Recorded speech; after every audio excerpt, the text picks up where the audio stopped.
Black Cat Lounge is sponsored by Beacon, a home for those who have a passion for filmmaking and the unusual. The Haunted Hinsdale House.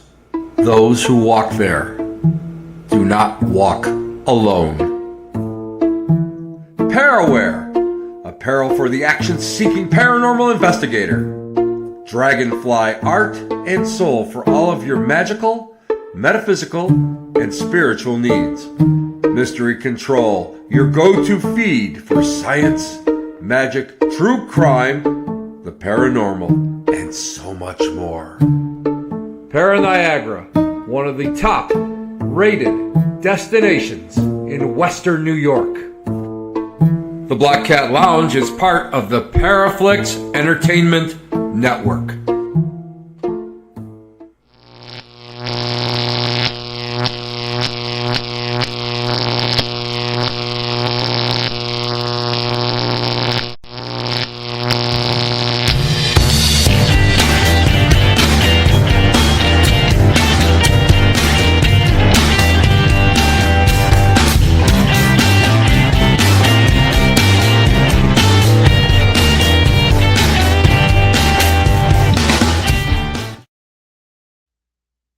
Everybody, and thank you for being here on a frosty Tuesday night. And you know what? I want to go and I want to wish all my good friends all along the coast and in places in Michigan and all who just got bombasted with snow.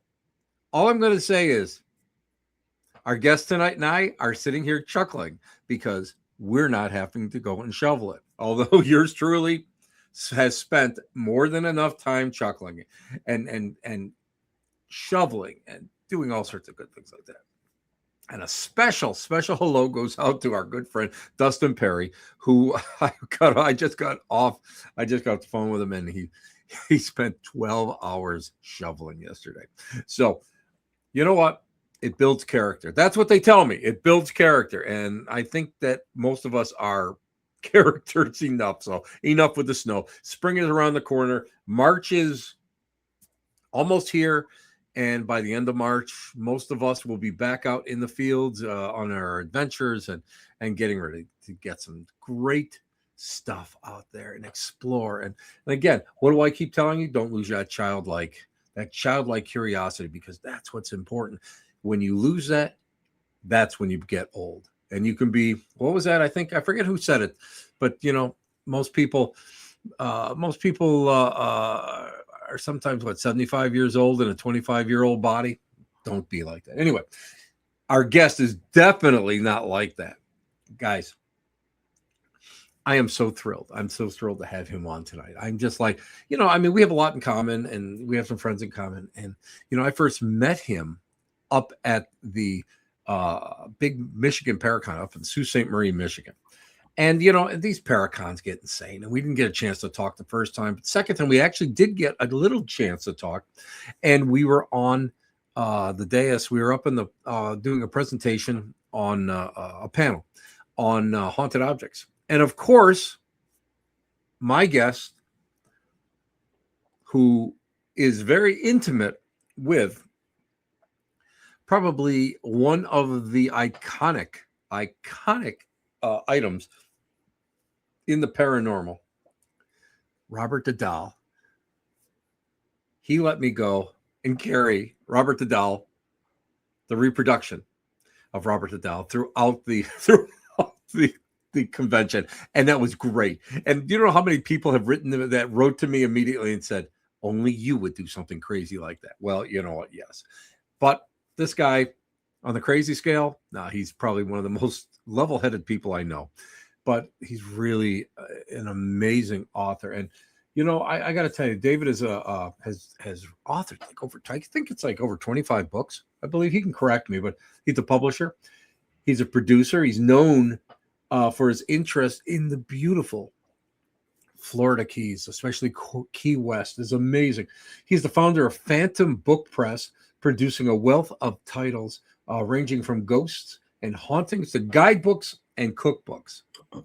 Well, now you got my attention because you just covered my entire life especially the cookbooks. I'm not going to lie. Some of his titles include Robert the Doll, Ghosts of Key West, Quit Your Job and Move to Key West. You know what?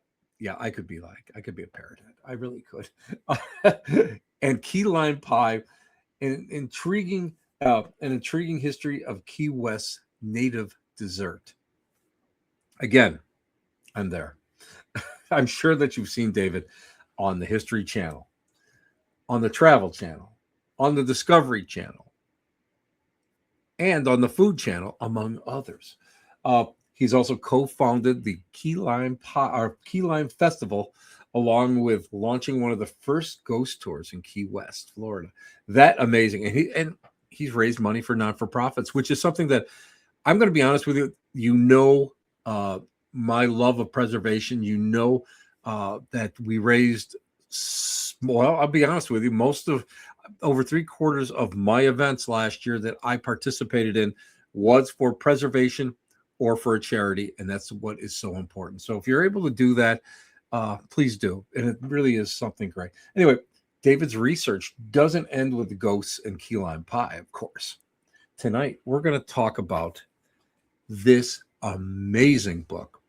And, people know that I have a love of the American Civil War, but I also have really a hardcore interest, especially growing up in the era of the end of the Cold War, a lot of the end, and being part of like the bomb, being in school, duck and cover, like that's going to stop. That's going to like protect you from an atomic bomb, but go with it.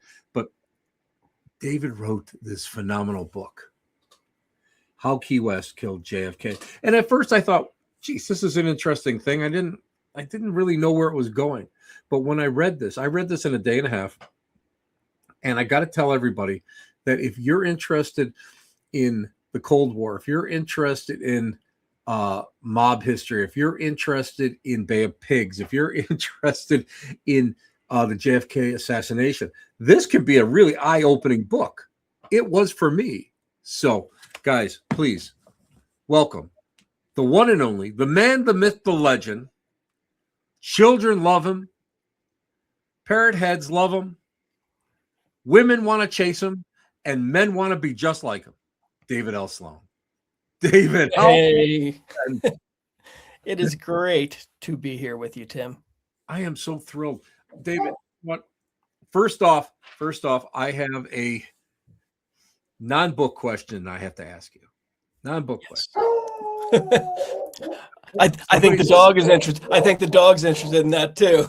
Hey, listen, our mind is sleeping upstairs, so Not for long, right? No, you know how it is. But let me ask you this: is it true that you were a general manager on like a cruise ship, and then you kind of said, "That's enough. I really want to do something else," and you kind of chucked it?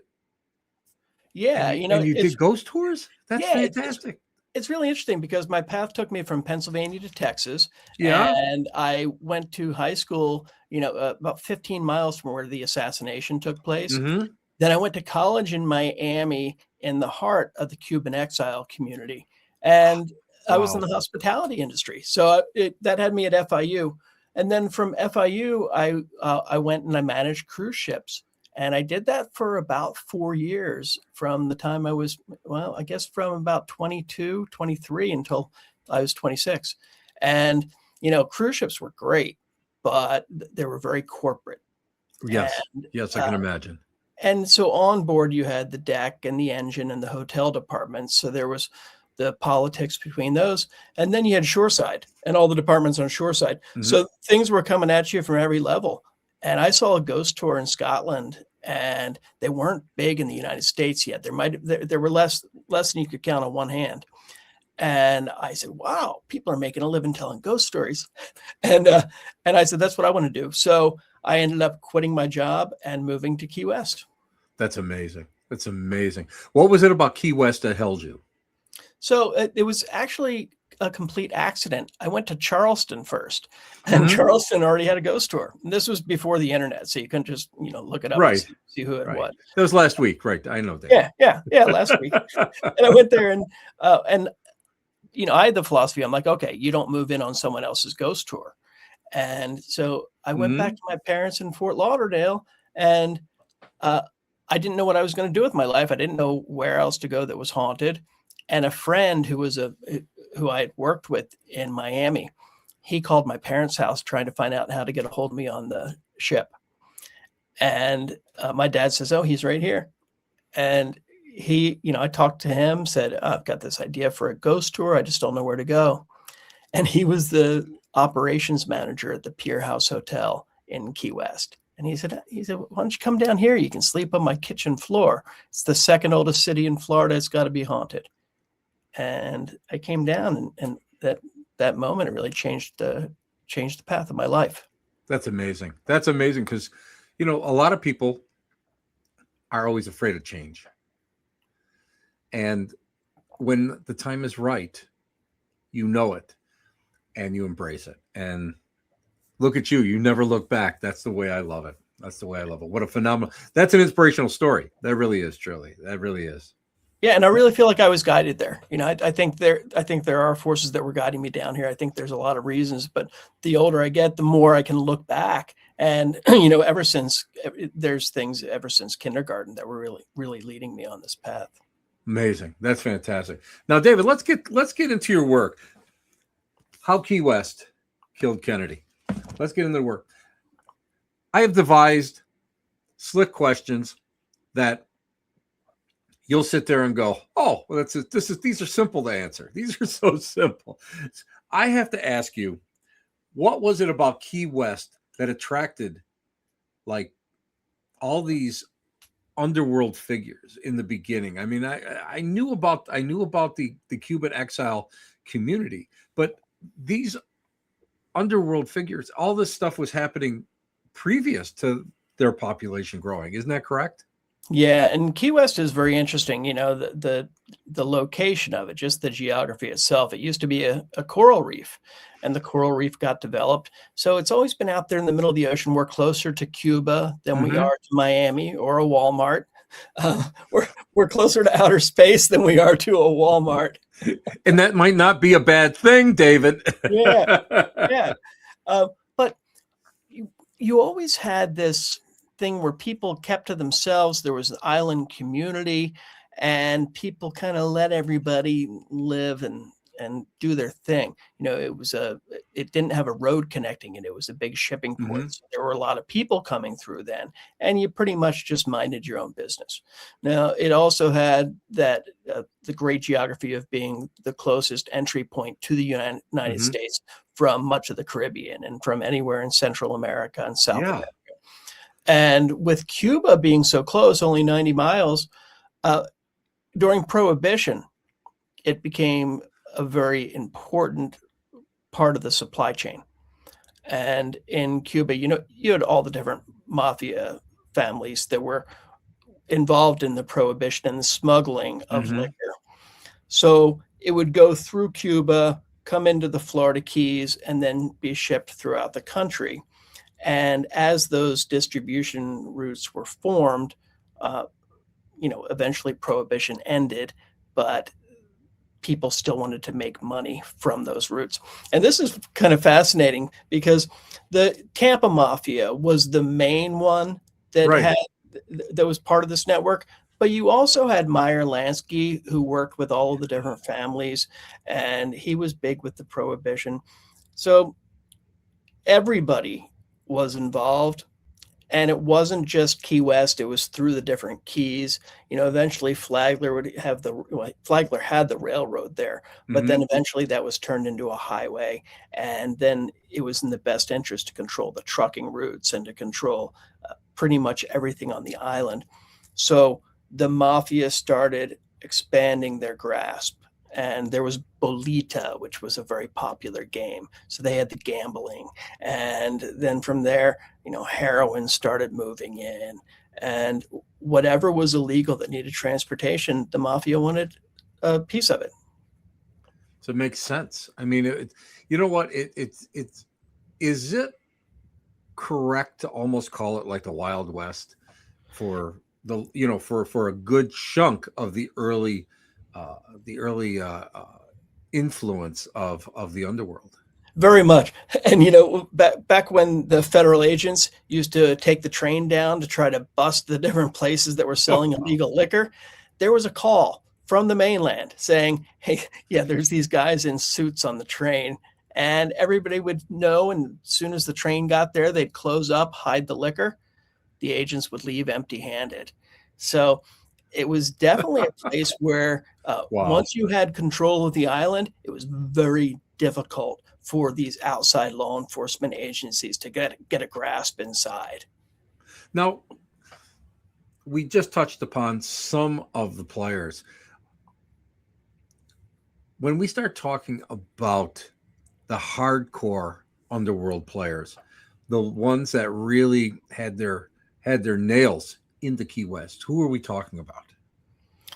Well, everybody wanted a little piece of Key West. You had Mhm. the locals here who thought it was their island, but the mafia started coming in, Santo Trafficante Jr. Uh, Right. Yeah. and, when they started moving in, a lot of the locals didn't realize they were working for the Tampa Mafia, but they were. You get a few key players at the top, and the rest of the people are helping out friends or helping out family. And then when things shifted in Cuba, you had Batista who was out, and Hmm. Fidel Castro took over. And Fidel Castro, he was liked at first. Okay, some people thought, yeah, this guy's going to do good. We need to get rid of Batista. And Castro actually spent time in Key West raising money for his revolution. Yeah, I He did not know that. I thought that was fascinating. And what was what was it about the cattle? Was he was driving around in a convertible? I can't picture him doing that. Well, he had gone to New York for his honeymoon, and he picked up a car that he absolutely loved, and it was the power windows that were supposed to have sold him. And he said, "All right," he said, "that's the car for me." And he drove it back down the coast, and we know he drove it into Florida. A lot of people say that he drove that right into Key West and hopped on the ferry with it. With what I was looking at, the dates of the ferry don't quite match up, so he Right. might have caught a ferry in Miami. But when he was coming down, he probably had no idea that he was, in the other direction, there were trucks that were carrying the drugs and the guns and anything illegal that you could think of that was coming from his own country. But he wasn't liked by everybody here. You had some big Batista Hmm. supporters, including the chief of police in this town, and they tried to make sure that Castro could not find a place to speak. He ended up speaking at the dog track, which was owned by a Jimmy Hoffa associate. Wow. Wow. and and when he crossed back into Key West, this was on the island called Stock Island, just across the bridge. And they say when he crossed back into Key West, he was arrested, and a local bail bondsman, Terry Lee Garcia, bonded him out. He skipped town without paying his bail.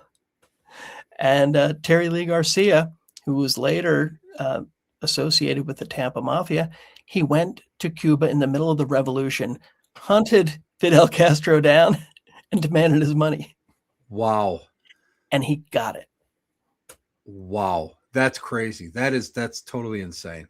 Now, we are talking about such a turbulent time, not just in Key West, but Cuba. When we're talking about the revolution, you have Che Guevara and you have Fidel and you have so many things going on. Were was the mob uh, confident that Fidel was going to play ball with him at that time? They really didn't know. And, everybody in the mafia, the organized crime, they were very happy with Batista because they had a good arrangement that had been proven for years. Right. They had full run of the casinos. They had run of the prostitution. They pretty much could do what they want, and he was in on it. As long as they kept paying him, it was good. Now, Trafficante was very smart, and it's been said that he was paying Castro as well and helping support the revolution, just so if it did go that way, he'd have an in. And he Right. thought he was very Right. safe with that. But what ended up happening is Castro got power, and he had his socialist plan, but one of the first things he did was shut down the casinos, and he started throwing people in jail. He started locking up the mobsters. And this came as a big shock. People started fleeing Cuba, and of course, a lot of them ended up right here in Key West. But they were heading out, and Traficante stuck around thinking he was safe, and he was detained. Yeah. Now see, I'm going to be honest, that was eye-opening, because I always pictured him as untouchable until the end. And the fact that they put him in prison kind of shows that Castro came in and said, listen, all deals are off. It's time to go. And now we're going to do it my way, or our way. And that to me was shocking. That was shocking to me. And I can understand how that could go. And really, when we're talking about the code, the underworld code, that was disrespectful. And I can understand now why the mob had so many ties with the CIA, and how they were helping the CIA with all these crazy assassination attempts. So that makes perfect sense, David.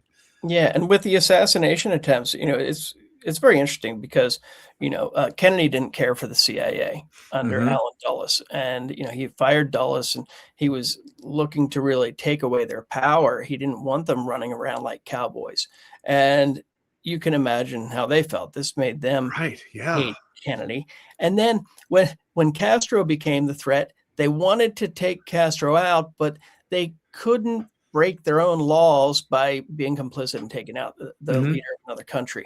So that's when the CIA brought in organized crime.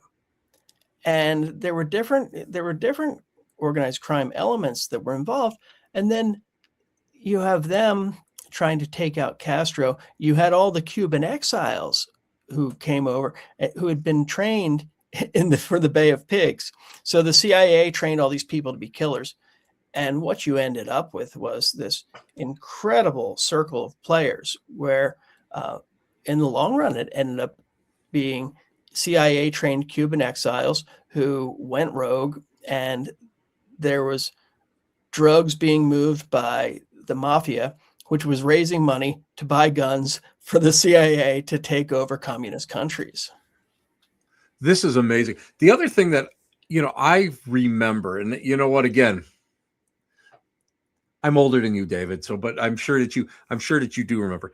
I remember, was it Howard Hunt was involved with the Bay of Pigs and the Cuban exiles, and he was all part of Nixon's plumbers who went and broke into the Watergate, into the Democratic headquarters. To me, that is what's scary, because of the fact that people like him were handlers, and they continued this operation and their operations right up until, my God, what, the 70s? And I'm afraid to even think about who may be still around that may be still a puppet master like him. Yeah. And there's got to be somebody. And it's so interesting because you'll get people like Hunt, and on their deathbed, these confessions come out. Yeah. Where there have been several people who have claimed involvement with the assassination of Kennedy. And when you start looking at the files, there's over 6 million pages in the JFK assassination files. It's more material than any single person could probably go through in their lifetime. But when you see the connections, when you start looking and the names you see coming up, and once you go through these files, I think anybody who even spends a year reading through them is going to say, whoa, there is without doubt a conspiracy. And the cool thing that I found, what really got me is no matter what conspiracy you subscribe to, I find that almost every major player has a direct connection to Key West and the Florida Keys. Yes. And that, I think, is what was so fascinating to me, because while you covered just a certain time frame, you were able to go and open my mind to the possibilities of even more stuff that's going on even today. And that's Mhm. that's what's amazing. Our guest tonight is David L Sloan, and his book, How Key West Killed JFK. I recommend that. This is just a fascinating book. If you're interested in conspiracy theories, if you're interested in the Kennedy assassination, if you're just interested in Cold War operations, that's the book that you want. And that to me is amazing. Now, David, we touched on the Bay of Pigs. There's so many. I was surprised that the training camps that just kind of blossomed everywhere from all the coasts in Louisiana. Was that something that the CIA may have like masterminded, or do you think that these were existing militias that were waiting for the day that they could go and attempt to repatriate their country and their island? I think it all emerged pretty organically at about the same time. You know, you had the different factions with the same goals, and the location, the No Name Key training camp, which was in the Florida Keys, that's one of the ones. There's even documents that indicate that Oswald might have been there. Yeah. Uh, there's some really suspicious things, but they worked very well because, you know, with the attacks on Cuba, they were supposed to come from Guatemala. You know, we'd taken down Guatemala, and there was the training there. Right. So everything had to be covert. There had to be plausible deniability. And that's the big thing with all of the players. They could get caught, but they had to have plausible deniability. And that's why when you look into these training camps, you know, you'll have Hemming, who was running one of the camps at No Name Key. And, you know, was he CIA? Was he not? You'll see it on both sides. And for a long time, the CIA was saying, no, he had nothing to do with us. And then later documents show, yeah, he was. But they always wanted to maintain enough layers of separation that they could not be implicated. And that's why you'll find different stories about a lot of things. You know, there were people out there specifically spreading disinformation. And when you look at the Kennedy assassinations now, that's why when somebody confesses, you know, people come right out and say, I killed him. I fired the shot. Here's how I did it. Most people are going to say, yeah, sure you did. Because there's so many theories that have been put forth. I always remember, I can't think of his name. Oh, Garrison, when he first started going and delving into it. And I thought that his work was really groundbreaking because he actually had some kind of plausibility when we start talking about a second shooter, and we're starting to talk about more of a conspiracy that went further back into the government.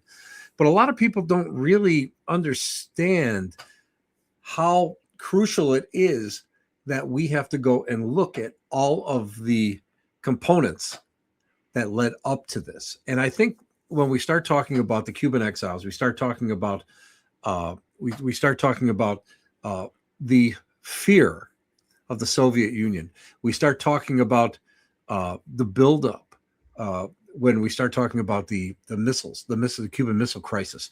We start talking about all of this, and they become building blocks all the way around. Do you think that Kennedy thought to himself, I just stepped into a pile of poop, when he had to stop? When he stopped the support coming in for the Bay of Pigs, I mean, let's face it. I mean, he refused to order the air support, and going into what happened. Do you feel that he was like, I wish that I had never gotten involved in any of this at all? I don't think he necessarily felt that way. I think he wanted to change things. I think he wanted to be a good leader.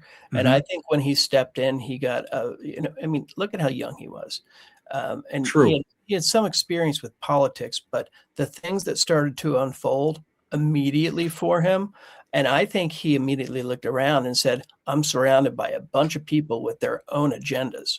And puppets, I mean, presidents from the past had been puppets to a degree. Yes. Yes. They were allowed, the CIA was allowed to do their things. There was a change of power when Kennedy came in, and a lot of people didn't like it. And that's why he was going behind the scenes and communicating with Khrushchev secretly through letters. And they were both looking for peace. And you have to imagine on both sides, this made other people unhappy because, the CIA, they liked their power. And then on the other side, you have to imagine that these KGB agents, they liked their power too. Yes. Yeah. People who were trained assassins, and they didn't want to change that, even if the presidents or the leaders of these countries did. So I think it created a very interesting dynamic. And I believe that Kennedy did have very good intentions, and he pissed off a lot of people on the way. And every one of the organizations we've talked about wanted Kennedy dead for a different reason. That to me has always been scary because of the fact that we do look at, of course, in hindsight, everything makes more sense. But people don't realize that the president does not work in a vacuum. We watch TV and we see the president sitting there and he's got this long table and he's surrounded with staff and all that. They don't work in a vacuum. They can't understand everything that's going on. That's why they have advisors.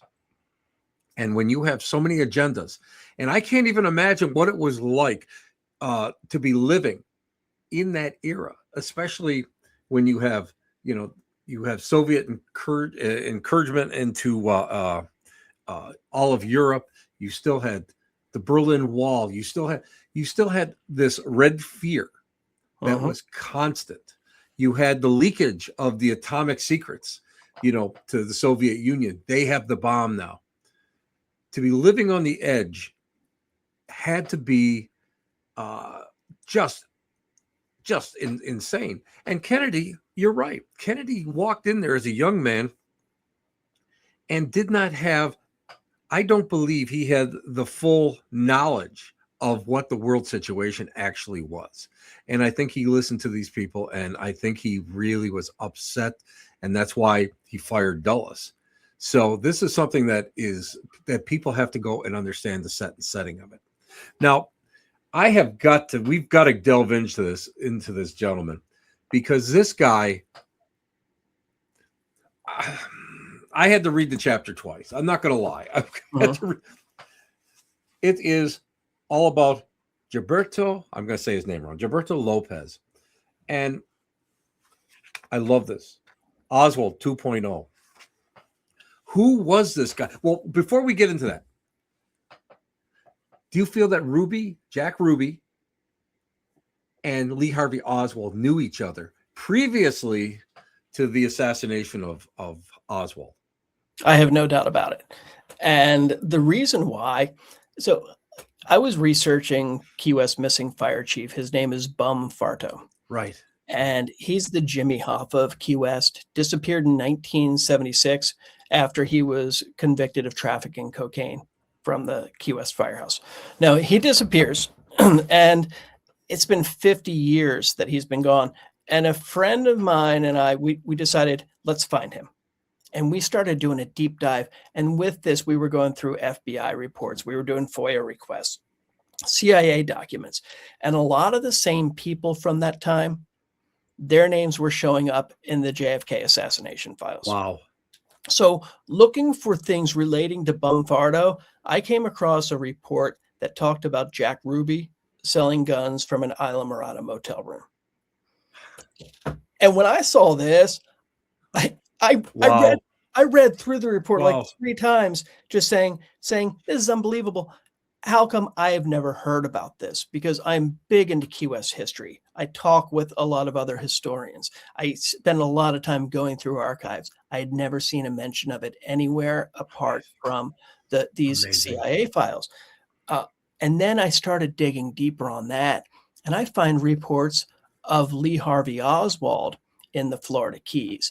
There's some of him refueling his boat in Marathon Shores and then appearing again in Safe Harbor and Stock Island, which is the next island from Key West.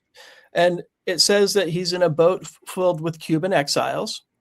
Now, I later come to learn that when they launched this, when the CIA was launching attacks from Miami, from their headquarters, they'd stop in Marathon Shores and then Safe Harbor before continuing on to Cuba. But when I see these reports, I think this is getting a little weird. Maybe there's something to this. The mayor of Key West reported Lee Harvey Oswald at, pardon me, at his hotel. And what really clinched it, there was a report from the airport director. And this was in part of the investigation by Gaetan Fonzi for the House Select Committee on Assassinations. And this report said that Oswald and Ruby were together in the Key West airport, waiting to board a flight to Cuba as part of the Fair Play for Cuba committee, and that they were going to Cuba to cut sugarcane. Now, the report makes it very clear that Feraldo came across as very sincere, and there was no reason not to believe him. Feraldo claimed that he had photographs of Oswald and Ruby together. And, you know, living in Key West, I was able to pick out things from these reports that people out of Key West might not. But I knew that Feraldo was a trustworthy gentleman. They named the road in front of the airport after him. So he had passed away, but I called his wife, Norma. And I said, Norma, I'm going through the CIA files. Do you know what they're saying about your husband? And she said, oh, yeah, it's all true. Wow. Wow. And wow. For me, I mean, that was a turning point for me. Hearing her say, yes, everything about her husband is true. And then I mentioned the photo, and she said, oh, yeah, I've still got that around here somewhere. Now, here I am. I'm like, whoa, whoa, whoa, whoa, whoa. And I asked her, I said, well, do you think I'd be able to come see it? And she said, I'm going to have to dig it out, and I'm not feeling real well right now. Why don't you give me a call in a couple of weeks, and we'll arrange a time. And probably a month or so passed before I was going to call her, and she passed away. Oh. And it wasn't anything suspicious. You know, it was just she was old. And although I didn't get to see the photo, that moment talking with her made me know that, yeah, these two were together in the Key West airport. That's mind-blowing. That is just so mind-blowing. So mind-blowing. Let's get into Lopez. It's like this guy, we can talk about this guy for the rest of the show. I mean, we got another like 20 minutes, and this guy, Lopez, the whole concept, when I saw the photos side by side of Lopez and Lee Harvey Oswald, they are very, very similar. So who is this guy, and why do you call him Oswald 2.0, which I think is a great chapter title, just to let you know? So I'm not the first one to write about Gilberto Lopez. In fact, there's been other books that focused on him or included him. And there's, pardon me, there was one book, and they identified, I believe it was 18 different parallels between Lee Harvey Oswald and Gilberto Lopez. And the reason Gilberto Lopez is of interest, he was from Cuba. His mother was from Key West. In 1960, he came to Key West. He got a job as a baker here. He married a Key West woman. And then they had some disagreements. He ended up moving to Tampa. He was in Tampa, involved in the Fair Play for Cuba committee. When he was there when President Kennedy came through, just a few days before Dallas. And then the night of the Kennedy assassination, he crossed the Texas border into Mexico. Mexican authorities notified American authorities that Gilberto Lopez was a suspect in the assassination of President Kennedy. Wow. This information was not given to the Warren Commission. They did not get to Gilberto Lopez in time. A couple of days after he escaped into Mexico, he boarded a flight to Cuba as the only passenger. 9 crew. Really? I mean, that to me, I mean, I don't think you have to be a conspiracy theorist to see that something was amiss, something was set up. That's Something amazing. Yeah. something was definitely set up. And, he was over there, and the last intelligence on him came in 1964. Now, other Kennedy researchers have gone so far as to name him as the second gunman. Right.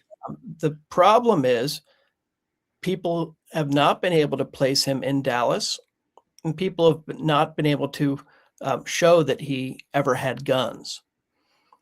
Now, I was looking at all this, and because he was from Key West, and also nobody ever really connected him to the mafia or to the Russians or to Mhm. the communists or to the CIA.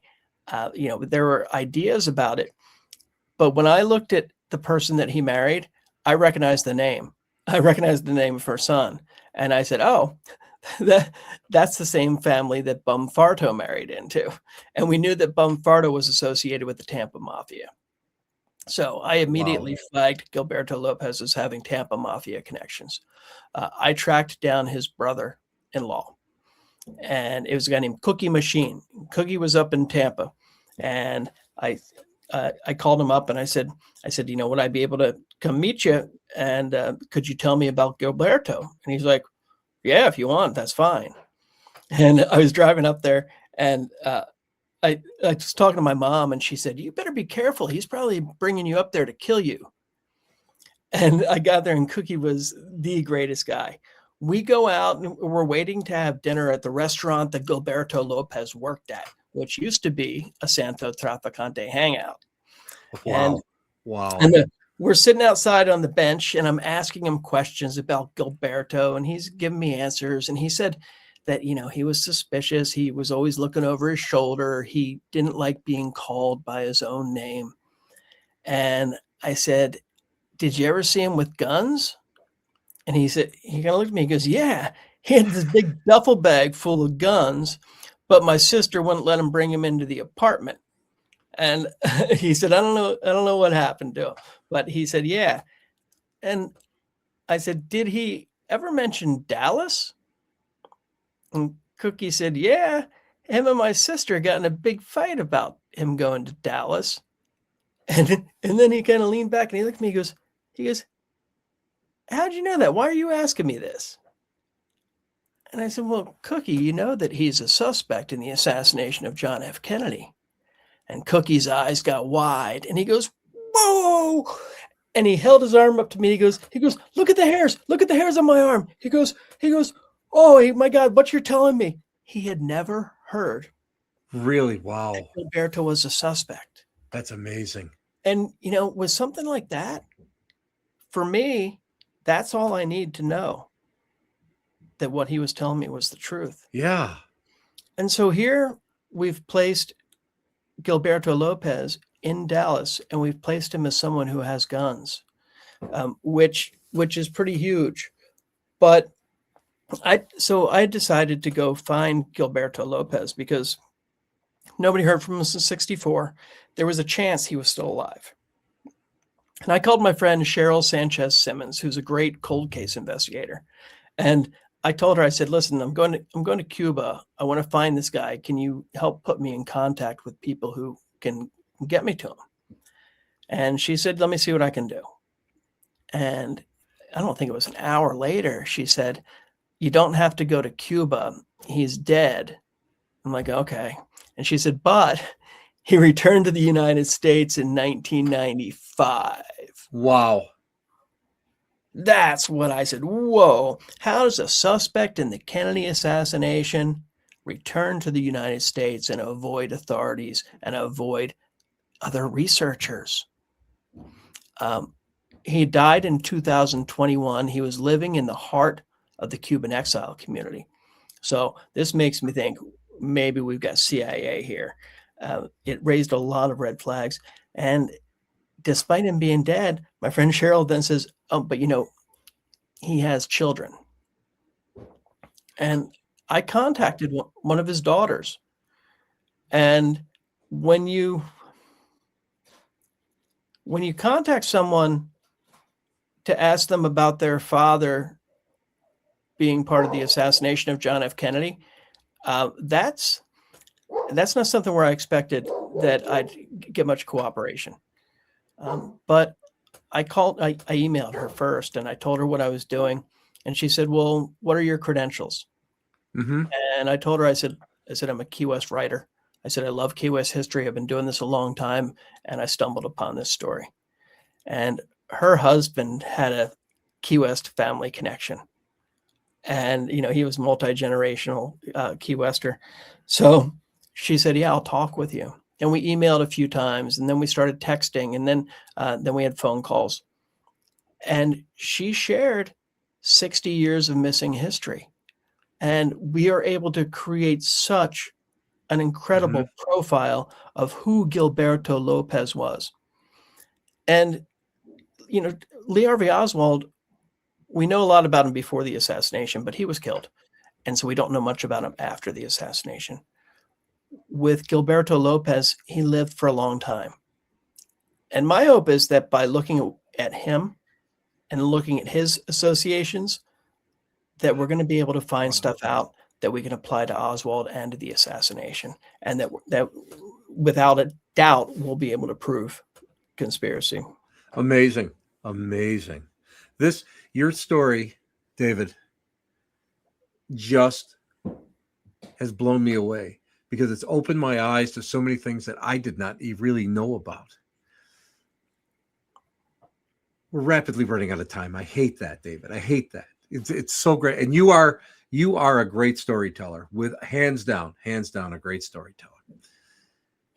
How can people get a hold of this book? How can people get a hold of you? How can people go and really just know so much more about David L. Sloan, and among all his other books, one of my absolute favorites that he autographed for me, by the way, which I do treasure this, How Key West Killed JFK. This is illuminating. How can they do that? The best way, if people go to phantompress.com, that goes directly to me, and I will autograph books. I will personalize them, and I ship them out myself. We include free shipping with them. So you get all that for about what you could pay on Amazon. Of course, they are available on Amazon too. That might be a little bit quicker, but you won't get the personal touch. Got to get the personal touch, because yeah. David, I'm telling you, I've interviewed so many people that over 25 years, I even hate to think that far back, but I've interviewed so many great people and so many interesting people, but this is a topic that I've never broached. I've only talked about it with, over coffee with friends and stuff. Sometimes not coffee, you know how that is, David, but it's illuminating. This is a topic that really opens my eyes. What are the chances? What are the chances of you publishing the next book within the next couple of years? I tell you, I keep finding new stuff. I mean, there's things that I'm researching. There's threads I'm researching. One of them, some people watching this might be able to help. When you look at Gilberto Lopez's passport application before he came over, there's 2 names that he lists on that application. Those 2 names show up on the list of people crossing from Texas into Mexico the month before. I think it was August 27th, but the day that Lee Harvey Oswald is reported to have crossed the Texas border into Mexico, gone to the Cuban embassy in Mexico City. The 2 names on Lopez's passport application crossed the border the same day.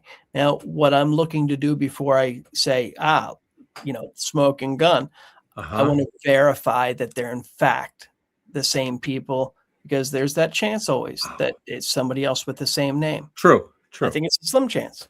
I'm looking into the list of names that crossed the border, because they took every license plate that crossed the border the evening of the assassination, and they documented that Lopez was in a car with somebody else.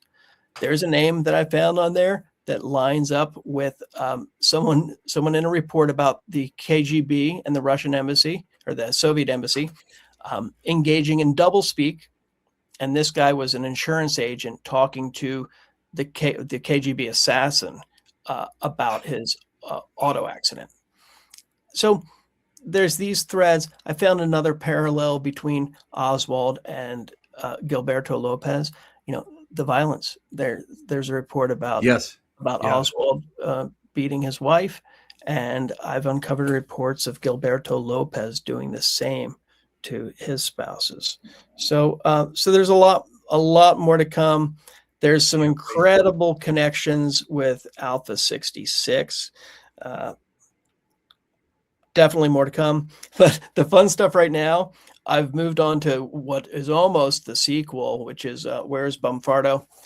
A lot of the same players. It almost picks up right where it ended when Kennedy died. Amazing. David, thank you so much. This is, you know what? I was so excited last night that I could hardly sleep because I just wanted to pick your mind on this, because this is something that I think, I think the problem is like a younger generation looks back and says, this is ancient history to them. But when you have somebody my age, this is stuff that I remember as a kid. And in order to go and really process it, we have to look at all sides of everything that's going on. And this book, How Key West Killed JFK, is yet another facet in my own personal research and my own personal interest in what happened during the Kennedy assassination, what happened before, and what carried on years later. Amazing. David, thank you so much for being on. Oh my gosh. Would you stay on the line just so I can thank you properly off the air? 100%. Thank you so much for having me. I really appreciate everybody tuning in to listen to what we're talking about. Amazing. David, I'm just going to tell you right now, I'm not going to sleep tonight because I'm going to reread the damn book again. Okay. Great. Another show. We'll do it. Yeah, we'll do that again. You're coming back. Dude, you're coming back on. We got more questions. I'm warning you right now. David, thank you so much. David is amazing. Is he not? Is this show really pushes the boundaries of my own interests, and to have somebody like David L Sloan be able to come on and explain and talk about something even more within the realm of conspiracies to one of the greatest American conspiracies in the 20th century has been just earth-shattering. So I appreciate it. So guys, anyway, hey, thank you guys for being a part of the show. Stay warm, guys. Stay warm, and we'll be back next week. Why? Because you've been listening to Tim Shaw here at the Black Cat Lounge. It's where the elite meet, next to the Dumper Transfer Station. What else needs to be said? Ciao, babies. Bye-bye.